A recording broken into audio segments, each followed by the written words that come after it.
welcome back to another episode with Crystal Jones. Last time we sat down to talk about navigating and maintaining friendships after children. And now we're going to dive into a topic that everybody can relate to, not just parents, but teachers, everybody, but about advocating for your children. From navigating at school, handling tough conversations with teachers and administrators, and ensuring that your child's needs are met. How do you do it? Where do you start? It's just such a difficult topic sometimes because you find yourself in a weird space. But we're going to talk about it today.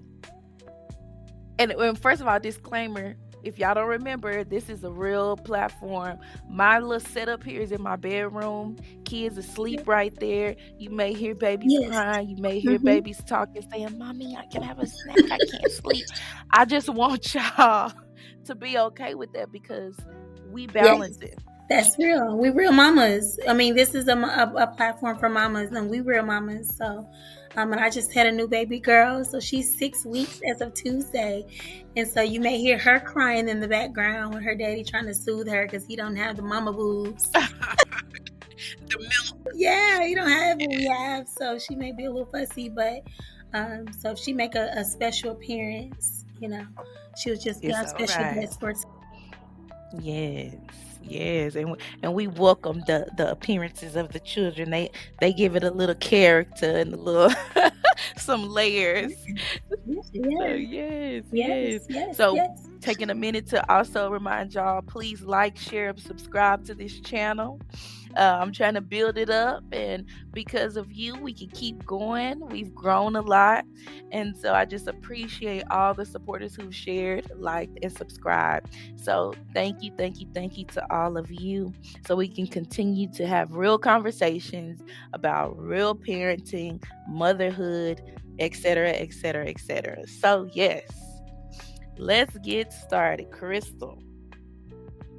We talked a lot about maintaining friendships last time, and afterwards we were like, okay, let's talk about these tough conversations that we've had to have with our kids' teachers and, about those environments. Can you tell me personally about a time where you had to advocate for your children or someone else's child?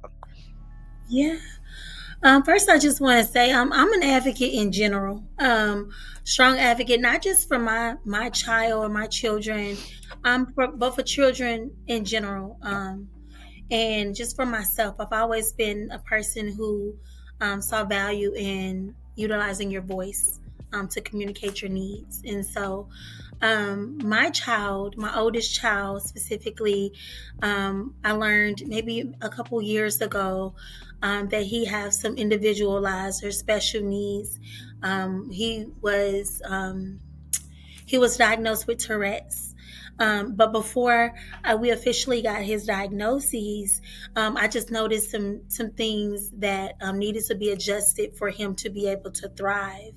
And so one of those things was the way that I communicated to him, and what we learned before his diagnosis is that he had receptive language difficulties.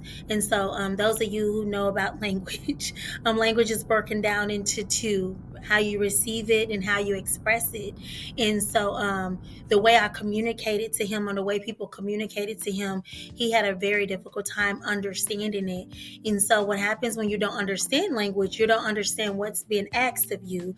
And so if you don't understand what's been asked of you, then you may appear to be defiant, or you're not listening, and all those things that come with that. And so it started very early for me, just having to advocate for my child, not really knowing what was happening with him, but knowing there was something. And so I had to go into spaces where I had to communicate to child care providers and say, hey, I'm looking into getting some testing.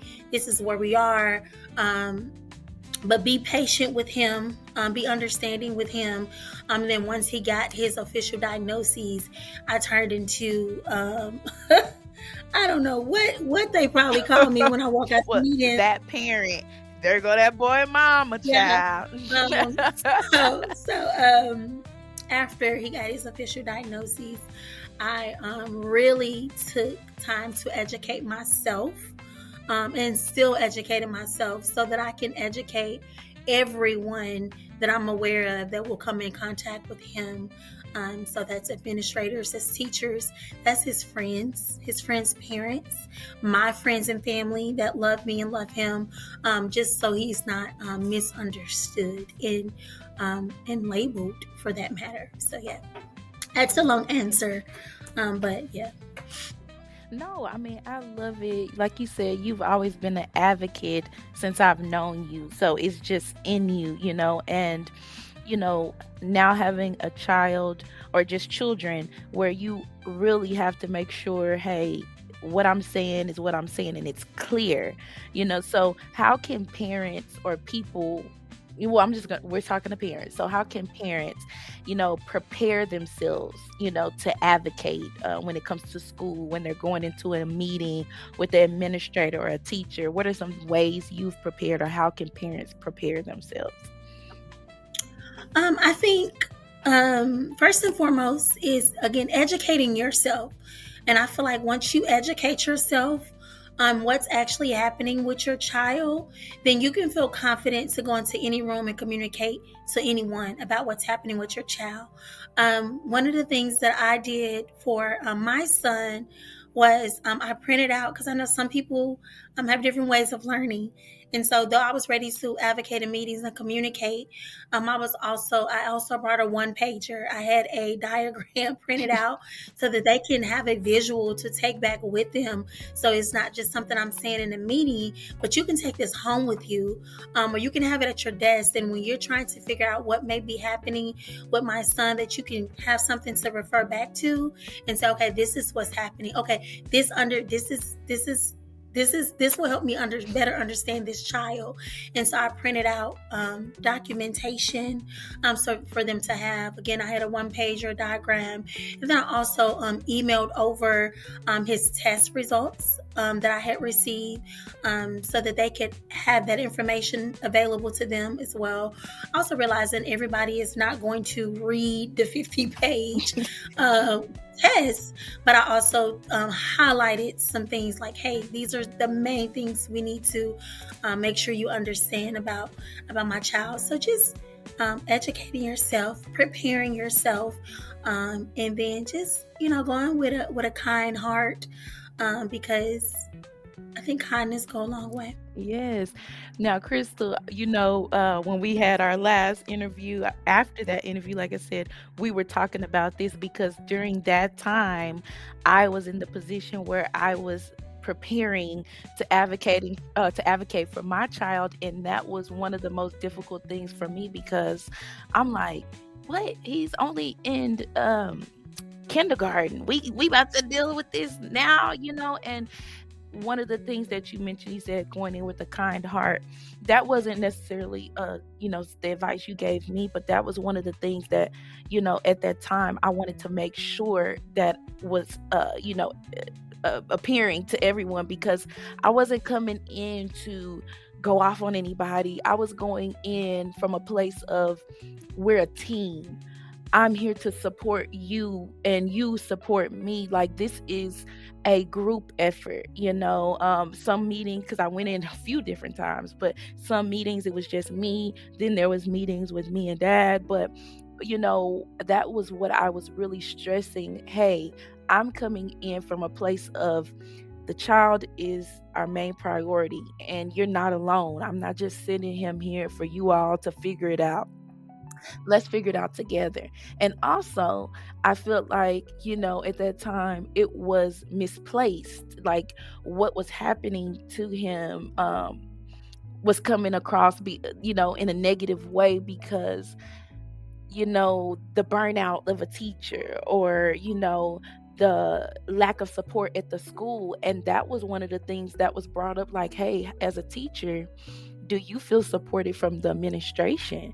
Are there tools and resources in place to help the teachers navigate these situations where there's 25 plus kids in a class and there's no paraprofessional in there. There was just so many things, but during that time really helped me, settle with my thoughts and go in with a clear mind of like, you're not doing the most. This is necessary. You have to advocate for your child. So, I thank you during that time, and you were the perfect person. And that's why I had to run this back, because I'm like, I know this year alone, I'm not necessarily going through what we went through 2 years ago, but there has been other parents that I've had to give that encouragement to say, hey, you're not doing the most.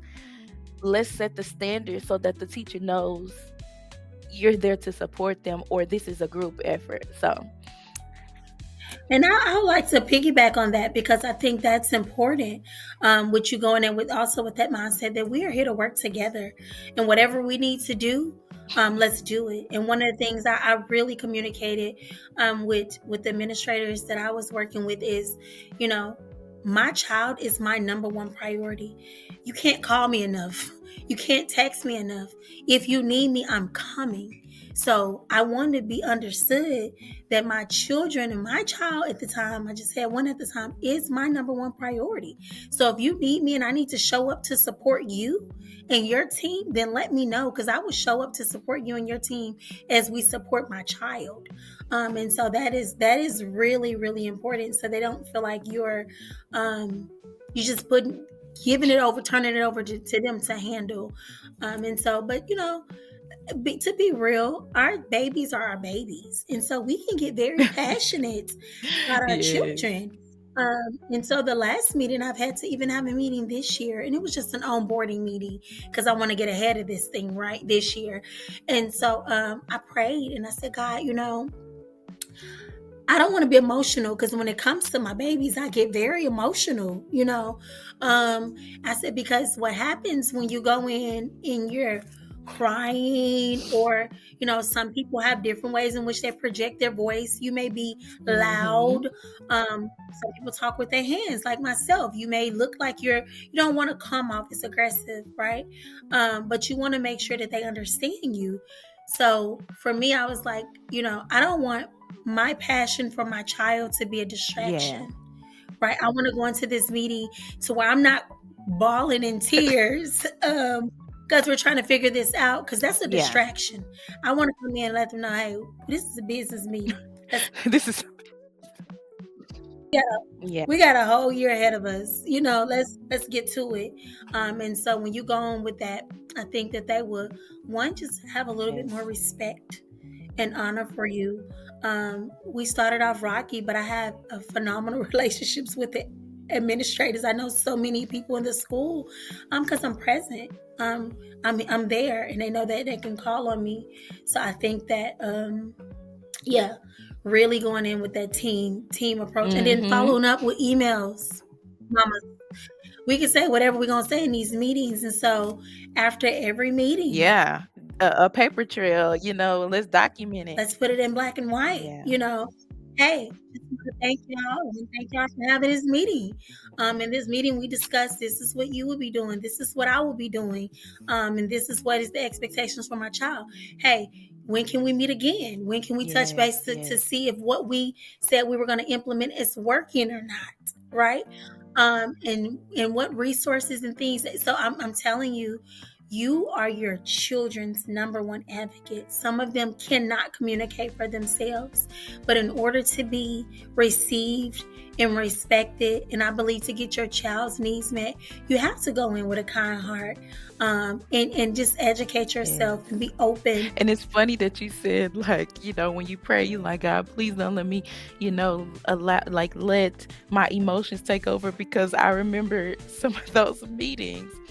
And I've grown a lot, because as a parent, you're maturing as situations come, so everything that happened back then prepared me for, conversations now, and it's a lot easier. But I recall a time where I was so angry because, you're lying on my child, and he'd go tell the truth, even if he... Let me see the cameras. Because you're lying, and tears coming down. I'm like, look, don't play with me, But now, I can take a deep breath and say what needs to be said with a stern yet concerned tone. And funny story though, back then too, when we were handling the situation, with my son, I think for him it was, he's in a bigger school. He's been in preschool at this time for a while, never had any situations or whatever, but a lot of it was like burnout from the teacher. And my child has a different personality than the children and that's one thing that some teachers, like, they try to address every child with the same way. But my husband has an accent or whatever, and literally he repeated the same thing that I said because they weren't answering the question. And everybody, hold on now, hold on, we ain't gonna have no yelling and all of this. It was just, I said, first of all, he's not yelling. That's the thing too, that's a little, intimidated, or, well, I wouldn't say intimidated, but it's frustrating because you hear an accent, or now there's a man present, or whatever the case may be, and then you're like, oh, we gonna shut this meeting down because he's yelling. Like, that was so frustrating to me, because that also pushes, makes you not want to handle these situations in this way, because you're going to misinterpret the tone or whatever. But that is something that we're a lot more aware of now, that not changing who we are, but okay, let's change the tone or talk even softer. Absolutely. you And, know again, we're passionate hmm when it comes to art. I'm passionate in general. Anything that I care about and love, I'm just a passionate person. But I do think it's just important to not get caught up in all of the rah-rah, yeah. and just be able to articulate what the needs are. Stay on task. Don't go, my debate coach used to call it bird walking. Don't go running all over there. Ain't got nothing to do with Yeah. nothing, And so, you said something that I wanted to talk about, if you allow me to, about them wanting to treat all children the same. When I first began this journey with my son, I realized that, because nobody want nothing to be wrong with their Mm, children or different, because people yeah. are mean and the world is cruel, and so you're like, I don't want nothing to be wrong. But God give you the children that you need. It is what it is. Let's rock out. But what I had to realize, because I'm like, well, how do I communicate when he's of age and understanding that he's different, his brain is different? And so I said, well, I just communicate with him, just everybody has special needs. Everybody. Now, what your special need may be different than my special need. So his brain being wired differently is no different than another child not being able to see the board because they need to wear glasses. That's their hmm special need. Now, you can look at them and tell what their special need is. You may not be able to look at you and tell off bat what your special need is, but really communicating it to where everyone has a special need. And I would like to even encourage educators to be able to have conversations within their classrooms about every child having individual or special needs, whether you can see it or not, because the truth of the matter is everybody has something special about them, and it doesn't mean something is wrong with you. It just means that God created you in a special way. And so I think that when we go in and try to box our children in, it's just, and I mean, that's the education system in general. So that's another conversation for another day. But it is designed to kind of box our children in. And sometimes when we do have children that may have special needs, it's just higher needs, it can be challenging. I empathize with educators, right? Because they're dealing with, all these children from different backgrounds, different special needs, and trying to meet everybody's needs. But I think that, again, as parents, it's important that we are present, supportive of the teacher, communicating with the teacher, doing what we need to do at home as well, talking with our children if they're having some challenges in the classroom. But I just wanted to say that that everybody has special needs. And if you're trying to treat every child the same, and if there's one child that is not in alignment with your rigid ways, it doesn't make them the problem, Yes, as a yes. person that also work with children and young adults. You have to be able to pivot and be a little flexible, and be able to meet people where they are sometimes. And so, yeah, that's that. That's on the mark, Crystal. Literally, you just went through the next three questions. No, but I love it because that means you are the perfect person for this interview because you are really hitting the nail on the head with things that I know other moms, other parents would like to hear. One thing I'm gonna, jump to real quick though is like, how do you or how would you encourage your child to self advocate, for themselves in an age appropriate way? I don't know.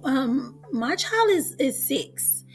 And so there are still some things that he don't quite understand. And so I've been trying to figure out that when he become more self-aware, more aware than what's happening, that, how can I encourage him to advocate for himself? But more than anything, I think I'll just even start with just anything as it relates to him. Use your voice. Your voice is Yes. important. Your voice matter. And so giving him opportunities to utilize his voice at home and considering his voice at home so that when he's in other settings that he's not intimidated by utilizing his voice. So if somebody does something to you don't like it, say you don't like it.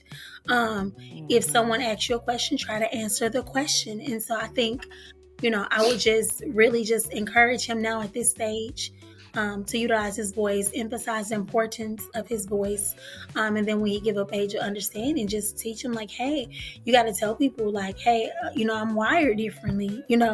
My brain is different. I don't mean to do that. I don't mean to say that or whatever the case may be. But he will for sure know how to advocate for himself because I would want him to also advocate for other children. When he come home and tell me things about kids, I'm like, hey, that's not nice. Did you take up for them? Because Yeah. kids are mean.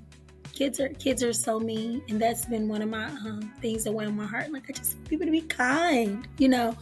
But again, when some kids have different abilities, right? Different special needs and different abilities, and sometimes you can't just look at a child and tell that something's different about them. And if you can't look at them and tell, then I assume that nothing's wrong with you. And so if you Yeah. all then you begin to display different behaviors or begin to communicate in different ways, people like, you know, they're kind of taken aback. But I just want people to have a little grace. Uh, have a little Grace. grace.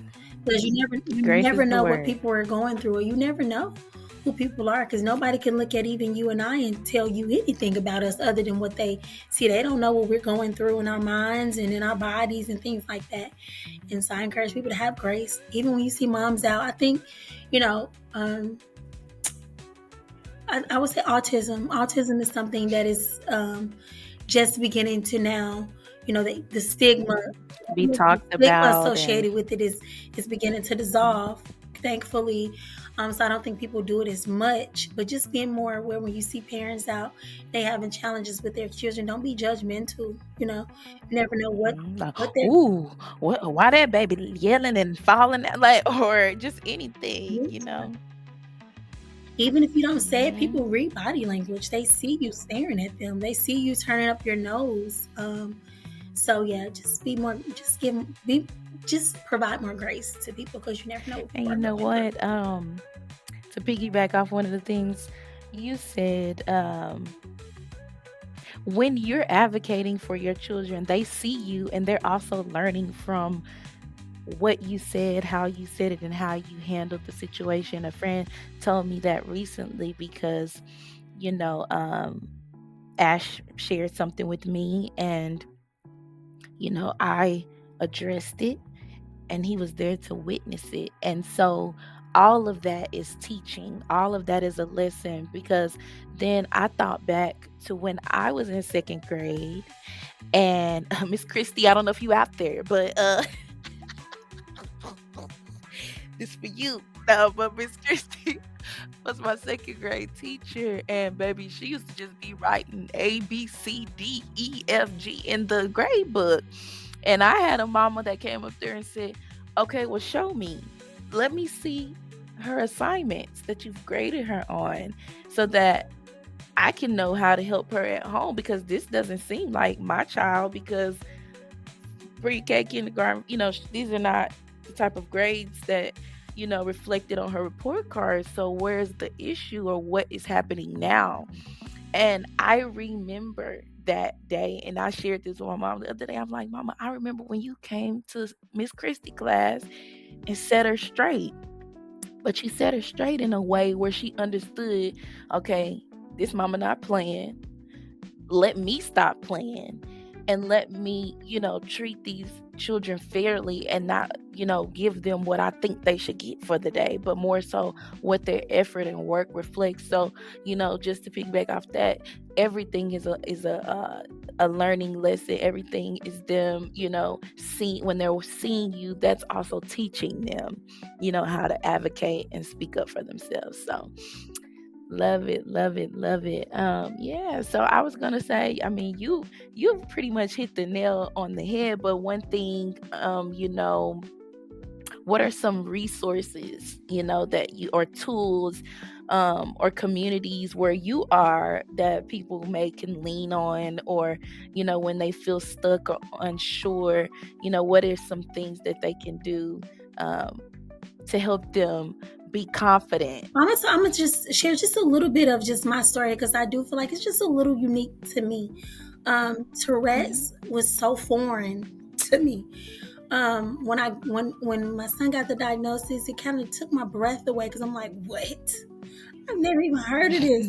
I don't know nobody who, like, I had already had some assumptions that he may have been diagnosed with something else. But once they ruled that out, I'm like, well, what is it? It's something. And so when we got the news, it was like a sigh of relief, but also like, what does this mean?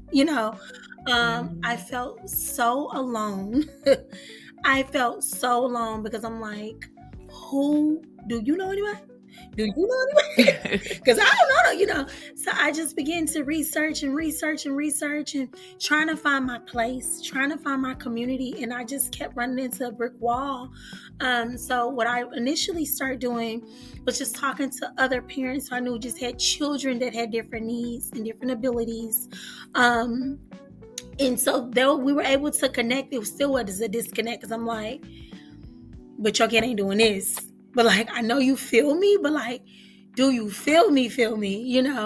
And so the last resort was me joining a group on Facebook, a support group.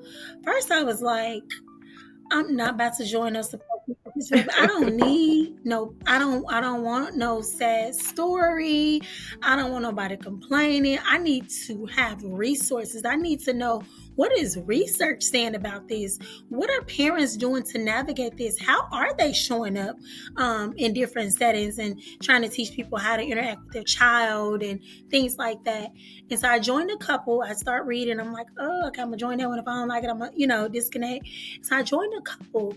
And I remember just reading, and I was like, wow, I feel like I found my place, I don't know why I'm about to cry. I'm always about to cry about my child. I feel like I found my place, because I feel like though there were times I wasn't communicating in the group at all, I was reading, but I no longer felt like I was in a foreign place. I'm like, oh, this is what happens when they have Tourette's. Tourette's is so much bigger than the jerking and, the cursing that some people may see. Like, you have your, just your Tourette's and the tics, right? But there are so many co-occurring things that's happening in the brain that is unrelated to just tics, And so I realized that I'm like, okay, I found my place. So don't be above joining a support group on Facebook, because I didn't have one in Arkansas, and so I went back to the neurologist.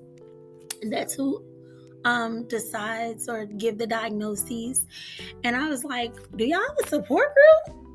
And he was like, no, we're looking for someone to lead it. And I was like, oh, I will lead it. Like, what? I was in shape, Yay! and he was telling me to get with his nurse, and she and I just kind of disconnected, but she was so helpful as well, and with some other things. And so we're working now to try to see what does it look like to begin to have a support group in the state of Arkansas, so that parents and children that have Tourette's can feel like they have a place where they can be themselves, where their thoughts are not like dismissed and you don't feel lost. And so, yeah, I would say, any support group, whether it's Facebook, Instagram, whether you go to a conference. I've looked into like different conferences, like, hey, is there a conference I can go to so I can get more information about it? Let's take this thing to the top. Let's make sure that parents is not, in their car crying their eyes out like I was, because we felt like there was no one like us. But I tell you what, now that I have been communicating a little bit more and been a little bit more transparent about my child diagnoses, this is the first time I've publicly said it outside of just people that's close to me.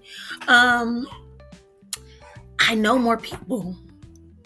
It's like some people don't talk about it. And I'm like, why are people not talking about it? So I share one friend like, oh yeah, my cousin got, I'm like, why anybody said nothing? Nobody talks about it. Like, it's just, nobody said not to talk about it. We just never talked about it. And then I remember sharing it with my my OBGYN, and she's like, oh, one of my son's best friends. And I'm like, well, look here, we are not alone. So just being able to talk about it. You're not embarrassed. It is what it is, and you'll be surprised. It's not as lonely as you may think. So I look forward to connecting with families. Mama. And some people, sorry to cut you up, but some people ignore things and think if I don't talk about it, it's not here. It's not happening. It's gonna go away. If I don't talk and about some people are not. So Tourette's, right? My son is 6. Mm-hmm. I began to see signs when he was about 4 in terms of like actually displaying tics. And at that age, they will come and they will go. And so you would think like, so blinking excessively was one of the first tics that he had. So I'm thinking something got in his eye. I'm like, what you allergic to? What he got in your, oh, this pollen is bad. Mm-hmm. I remember taking him to the optometrist, and by the time we got into the appointment, she was like, his vision is good, nothing. I'm like, well, he ain't blinking that hard, and maybe something got stuck in the back of his eye and he didn't blink it out, Yeah. And then and it went away. Tics come and go at that age. And so sometimes if you're not educated, you don't know, you may be like, oh, that was just something that was last week. Now it's not here, or even if, what was another one? He clearing up his throat, and you thinking maybe about to get a cold. You know what I mean? It's little things. That's why it's important to educate yourself or be able to educate others that you may see and just see that's just, oh, they just whatever, and dismiss it. Or even the jerking, and it comes and then it leaves like, oh, maybe his shoulder was hurt. Was your shoulder hurt? You know what I mean? So it's like really tapping in and tuning in with your children, so you can know when something is off and something is different about them. And so when I started learning more, I'm like, oh, I remember when he started doing that blinking thing, and I took him to the eye doctor. They told me his eyes was good, and I ain't thought nothing else about it. Yeah. I remember when he was, clearing his throat for a week or 2, and then all of a sudden, I'm like, okay, maybe he ain't got the cold. No, you know what I'm saying? So it's things like that I want families to be aware, specifically about Tourette's, because I do not want them to overlook it. Because just the tics is one thing, but the co-occurring things that happen could easily get your child labeled and misunderstood. And so some of those things are just, ADHD-like behaviors, OCD, not being able to sleep. My son has never been able to sleep through the night. You know what I mean? Like he never. Yeah. That's one of his co-occurring symptoms. There's a lot of things. So I can go on and on about it, but I think that just joining a support group, educating yourself, finding your community wherever it is, trying to find some community so you do not feel like an alien. I'm telling you, it will help you feel a little bit better, right? And then just figuring Yeah. out what can you do. Like I feel obligated. Like what can I do to make sure that um, I bridge the gap with it when it comes to this specific diagnosis, but also all families and children. So everybody like, hey, my kid is challenging with this, my kid is challenged with that. I can't pick up the phone and call somebody and nobody's telling me like something that their kid is being challenged with. Yes. So you're not alone. You're not alone.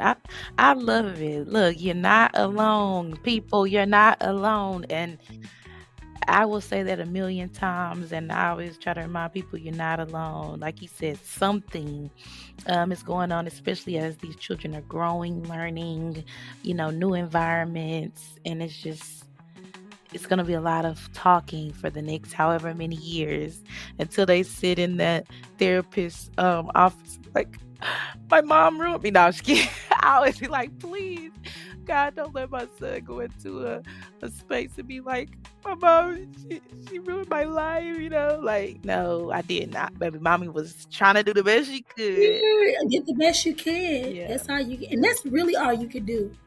That's really all you could do. Yes. When you grow up, it's gonna be something that your children wish you could have done better. And you like, I thought I was killing it. No, I done took you to this practice, bought you a toy and everything. you did great here, but there were some things. Yeah, so like, do the Yeah, best that you can with your children. Find your community, advocate for yourself, advocate for your children, educate yourself, and we all we got. Find you somebody to link up with, and love on your baby.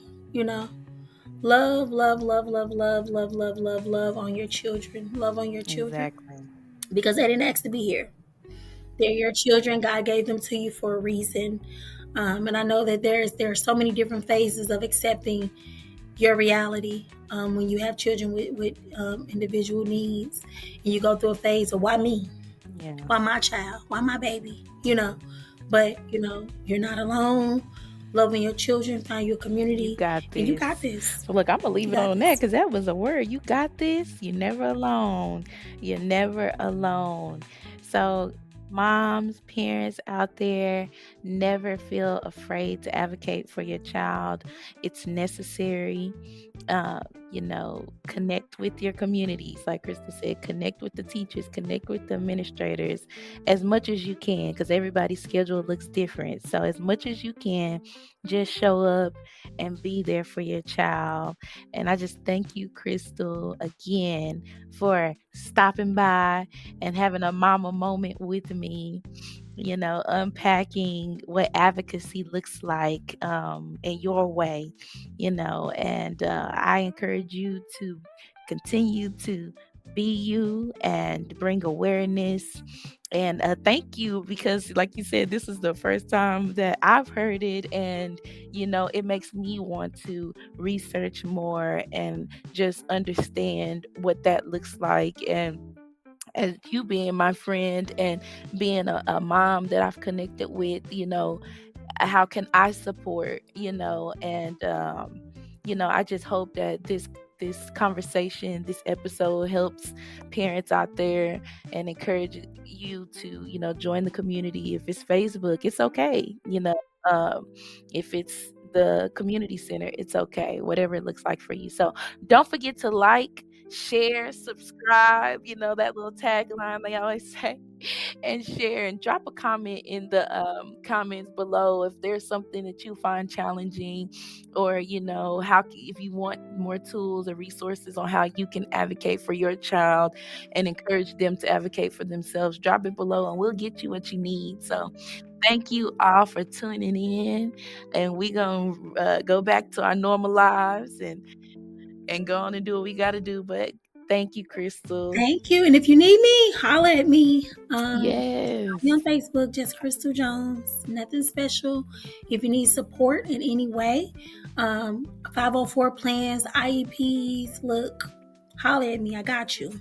Holler at her. We're going to put her credentials at the bottom, or her contact information on how you can reach out. So, y'all, Crystal Jones, and we're out.